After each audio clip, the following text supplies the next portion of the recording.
Hi, I'm Reece. I'm here with the team behind the Ballad of Wallis Island. Do you guys want to introduce yourselves?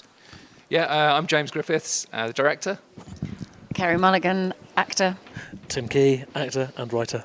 Tom Basden, actor and writer. Okay, this one I'm going to ask for only one of you to take, but can you just give me the quickest elevator pitch of what this movie is? Every head turned right down the line, Tom. yeah. We've made the film now. We shouldn't have to pitch it again. So the film is about an eccentric lottery winner who lives alone on an island, who hires his favourite musicians to come to the island to play a private gig for him. And in doing so, loads of things from the past are brought up, and then Charles, who's planned it all, has to work really hard to keep the band together, keep the gig alive. It's a long elevator. That's a long elevator. It's about 15 floors. Now, this question is for McGuire and Mortimer. What was it like, kind of, I guess, working together to figure out what that history was like, and also like what your sound would be, all that kind of stuff?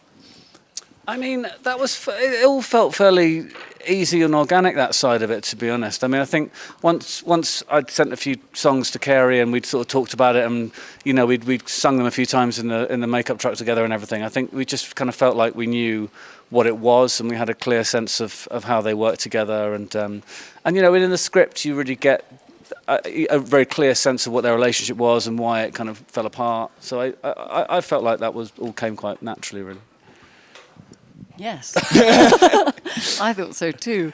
It was just really easy. It didn't feel like a sort of laborious thing to think about there. It felt like you understood really well from the writing, like the history they had and how, the choice that he made to make his own record and go his own way and maybe got a bit big for his boots. And that she actually has ended up, I think, quite happy in her life, but is enjoying sort of being part of it. But all of the singing stuff, Tom just wrote such incredible songs, and his voice is so beautiful. Come on. And I just was very clear that I'm a background singer. And I just said, don't make me sing on my own. And then we did the songs, and it was great. Wonderful. I also wanted to talk about just like Sundance. I very much view as like the champion of storytelling. It's one of the festivals that I feel like still cares about that, and I was curious why you feel like this movie belongs here. Yeah, we was actually talking about it for a while. For a while, Sundance to me has been, as a filmmaker, certainly growing up in the UK, has felt like something to really aspire to, and but also felt unattainable in a way. But for a long time, we made a short film 18 years ago. Oh wow! And for a lot of that development, or certainly the reaction we got after the short, people loved the short. And when we talked about making a feature, a lot of the kind of feedback we got was, maybe it's small, too small, and it needs to be bigger, and actually, sort of, we love the smallness of it, and we love, there's lots of big things happening in it, but on paper, it's not necessarily one of those sort of splashy movies. And I think Sundance celebrates the sort of, puts films out there that potentially could fly under the radar, and they put them front and centre, and I really appreciate that for our film, that we've got an audience and it's getting attention.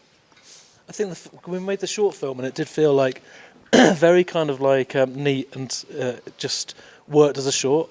And then making the feature, we definitely haven't like overwritten it.